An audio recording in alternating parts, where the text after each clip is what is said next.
तो फाइनली ढूंढ लिया आपने। हाँ, मुझे उम्मीद थी आप ढूंढ लोगे। आज की इस वीडियो के अंदर मैं आपको बताऊंगा कक्षा 6 हिंदी बालराम कथा, और इसका अध्याय चल रहा है आपका सीता की खोज। काफी आगे चल चुके हैं हम, इससे पहले काफी सारे अध्याय हम ऑलरेडी कर चुके हैं। अगर आपने वीडियोस नहीं देखी तो डिस्क्रिप्शन में लिंक है प्लेलिस्ट का, जरूर से देखना, नहीं तो कहानी समझ में नहीं आएगी। वैसे समझाने के लिए मैं आपको एक क्विक रिवीजन दूंगा इससे पहले वाले सभी पाठों का। चलो देखते हैं। मैं हूं अजय और आप देख रहे हैं CCL क्लास। कहानी है राम के बारे में। एक राज्य है अयोध्या, जहाँ पे राजा दशरथ राज कर रहे हैं। उनकी 3 रानियां हैं, सुमित्रा, कौशल्या, कैकेयी। 4 बेटे हैं, राम, भरत, शत्रुघ्न और लक्ष्मण। बच्चे बड़े हो जाते हैं, विवाह के योग्य है। दशरथ को चिंता हो रही है कि इनका विवाह कैसे किया जाएगा। उसी बीच में विश्वामित्र आ जाते हैं, बोलते हैं मुझे आपका बड़ा बेटा राम चाहिए। 2 राक्षस सुबाहु और मारीच मुझे परेशान कर रहे हैं मेरे यज्ञ में। अब विश्वामित्र की अच्छी खासी जान पहचान भी है, नाम है, क्योंकि वो भी पहले एक राजा रहा था। राम को लेके चला जाता है और साथ में लक्ष्मण को भी। जाते हैं, रास्ते में जो है एक वन पड़ता है, ताड़का वन, जहाँ पे वो ताड़का राक्षसी को मार देते हैं। उसके बाद में वो जहाँ पे यज्ञ हो रहा था वहां पे पहुंचते हैं विश्वामित्र के साथ में, तो वहां पे पहरा देते हैं। अंतिम दिन में सुबाहु और मारीच 2 राक्षस उनके ऊपर हमला कर देते हैं अपनी सेना के साथ में। सुबाहु वहीं पे मार दिया जाता है और मारीच भाग जाता है जान बचा के। अब ये जो 2 थे, ये दोनों के दोनों ताड़का के नामक जो राक्षसी थी उसके बेटे थे। चलो भाग गया तो भाग गया, क्या करे उसका हम। उसके बाद में वो जो है विश्वामित्र उन दोनों को लेके मिथिला नाम के एक राज्य जाता है, जहाँ पे सीता का स्वयंवर रखा गया था, यानी कि शादी से पहले का आयोजन। उसमें क्या था, उसमें एक शिव धनुष लाया गया था जो कि बहुत बड़ा था, लोहे का बना हुआ, और जो उस शिव धनुष को उठाता सीता का विवाह उसी से कर दिया जाता। अब बहुत सारे लोगों ने कोशिशें करी लेकिन किसी से उठा नहीं। राम ने विश्वामित्र की आज्ञा ली और उस धनुष को उठा दिया। उठाने के बाद में प्रत्यंचा चढ़ानी थी जो कि नहीं चढ़ पाई, क्योंकि धनुष ही टूट गया, कमजोर धनुष। उसके बाद में सीता का विवाह तो फिर भी होना था, उसी से विवाह कर दिया गया राम से। विवाह होने के बाद में राम को राजा बनाने की तैयारी कर ली राजा दशरथ ने। अगले दिन विवाह राजा बनने वाला था, और उसकी जो कैकेयी है, रानी है उसकी, तो उसकी दासी मंथरा है। तो मंथरा ने जो है ये सही नहीं लगा कि भरत को राजा बनाना चाहिए था, इसको क्यों बना रहे हो। कैकेयी के मन में उसने जहर घोल दिया मंथरा ने, और उससे बोला कि तू अपने 2 वरदान मांग ले। अभी 2 वरदान राजा दशरथ को देने थे और कैकेयी को देने थे। डील हुई थी पहले युद्ध में, जो है कुछ पंगा हो गया होगा, उस टाइम पे उसने वरदान दिए थे दशरथ ने। तो उसने मांग लिए कि एक में मुझे भरत के लिए राजगद्दी चाहिए, दूसरे में राम के लिए 14 वर्ष का वनवास चाहिए। अब पूरे तो करने पड़ेंगे। चलो भाई, पूरे कर दिए। राम चल पड़ा अपना वनवास के लिए। 6 दिन बाद जैसे ही राम चला गया वहां से, 6 दिन के बाद राजा दशरथ की मौत हो गई। भरत को बुलाया गया, शत्रुघ्न और भरत वहां पे थे नहीं, वो नाना के वहां पे गए हुए थे। वहां से बुलाया गया, वापिस आए। वापिस आने के बाद पता लगा ये सारा कांड उसकी माँ ने कर दिया। राम जो है भरत जो है चित्रकूट जाता है राम से मिलने। वहां जाता है, मनाता है, लेकिन राम नहीं आता उसके साथ में। उसकी चरण पादुकाएं लाता है और सिंहासन पर रख देता है कि 14 साल तक ये चरण पादुकाएं ही अब राज करेंगी यहाँ पे।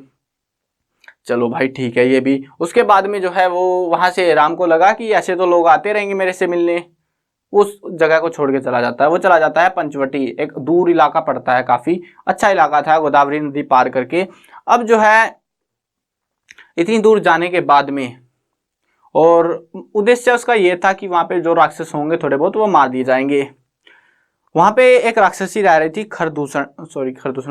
शूर्पणखा, ठीक है। तो उसको राम पसंद आ जाता है। अब राम पसंद आ गया, उसने सुंदर स्त्री का वेश धारण किया और कोशिश करी राम को पटाने की। राम की शादी हो चुकी थी, राम ने मना कर दिया। लक्ष्मण के पास गए, लक्ष्मण ने मना कर दिया। उसको गुस्सा आ गया, उसने सीता के ऊपर झपट्टा मारा। अब लक्ष्मण को गुस्सा आ गया, लक्ष्मण ने उसका नाक और कान काट दिए।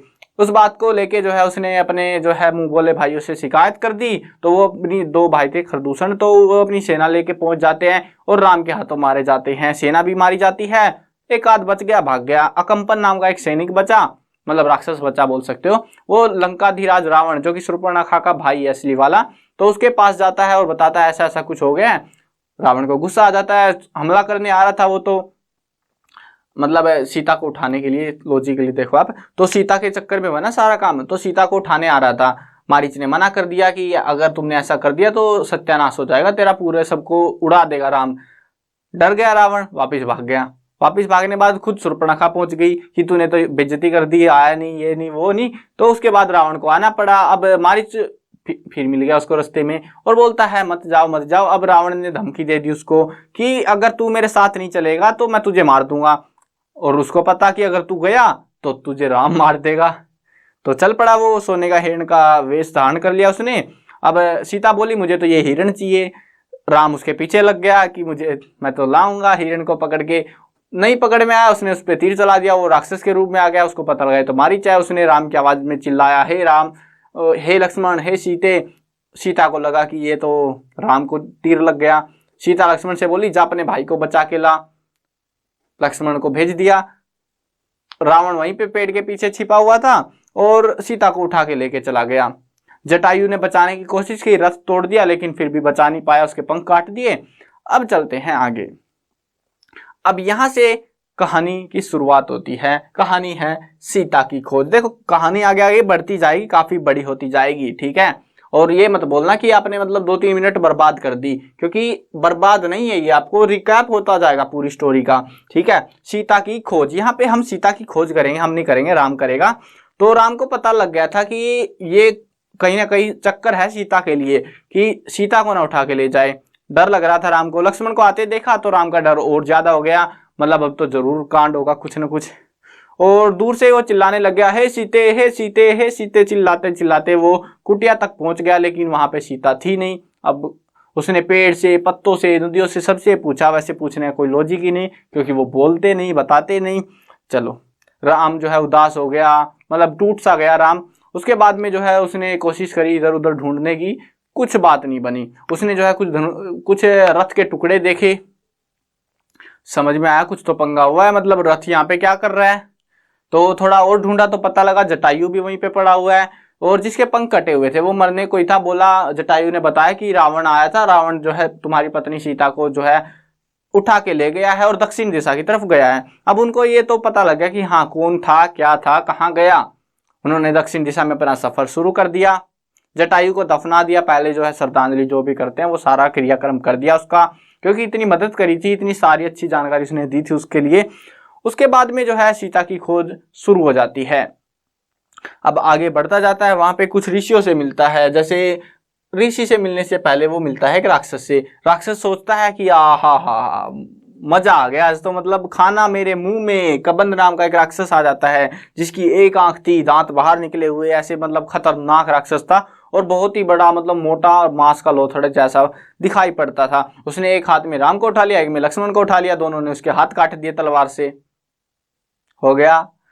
अब कबंध को लगा मतलब ये कोई ऐसे वैसे बंदे तो है नहीं, तो बोलता है कबंध से, मतलब कि ऐसे बातचीत चलती जाती है उनकी, और पूछता है राम की क्या तुमने सीता को देखा है।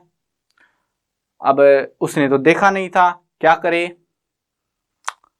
उसने राम के बारे में सुन रखा था, कबंध नाम के जो राक्षस था उसने सुन रखा था कि ये राम है कौन आखिरकार। पता था एक अच्छा बंदा है, तगड़ा बंदा है, वैल्यू थी इसकी मार्केट में। अब जो है कबंध बोलता है कि तुम जाओ और सुग्रीव से मिलो जाके, वो तुम्हारी मदद करेगा, लेकिन हाँ उससे पहले तुम्हें वचन देना पड़ेगा कि तुम मुझे मेरा अंतिम संस्कार करोगे। और हाँ सुग्रीव से मिलने से पहले तुम सबरी से जरूर मिलना, वो तुम्हारी सहायता करेगी। ठीक है भाई, मान ली बात। कबंध जो है मारा गया, मर गया, मतलब हाथी कट गए, खून निकल निकल के मर गया होगा। उसके बाद में दफना दिया, अंतिम संस्कार जो भी करना था कर दिया। अब जो है पंपा सरोवर ये जगह है जहाँ पे ये रह रहे थे सबरी, तो यहाँ पे पहुंचता है। और पहुंचने के बाद में मतलब वो भी बताती है कि सुग्रीव से मिलो, ये वानरों का जो बंदर होते हैं ना उनका राजा है, तो ये तुम्हारी सहायता जरूर करेगा। और ये कहाँ रह रहा है, ऋष्यमुख पर्वत के ऊपर रहता है। तुम जाओ और वहां पे जाके सहायता करो। उससे पहले जो है सबरी ने जो है उसको बेर वेर खिलाए, अपना खाना वाना जो भी खिलाते हैं, तो वो पूरा मतलब वहां पे आराम करने की थोड़ी सलाह दी। ये सारी बातें सुन के राम को थोड़ी सी शांति मिली। अब मतलब आपका कुछ चीज गुम हो जाए, आपको लगे कि मतलब ये क्या हो गया, उसके बाद में आपको सबूत मिलते जाए धीरे धीरे, तो आपको लगेगा कि हाँ चल कुछ हो जाएगा, कुछ हो सकता है ना। वैसे ही राम को लगने लगा कि हाँ अब तो कुछ ना कुछ तो हो ही जाएगा, मतलब सीता मिल ही जाएगी।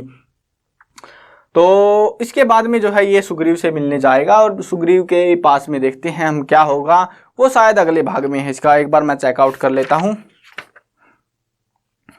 तो हाँ, यहाँ पे इतना ही है बस इसके अंदर। तो यहाँ पे देखो एक चीज बता रखी है, पंपा सरोवर जो है ना, जहाँ पे ये मतलब सबरी रह रही थी, तो ये जो है मतंग ऋषि का आश्रम था। कौन सा ऋषि था? मतंग ऋषि। और वहां पे सबरी जो है उसकी शिष्या थी।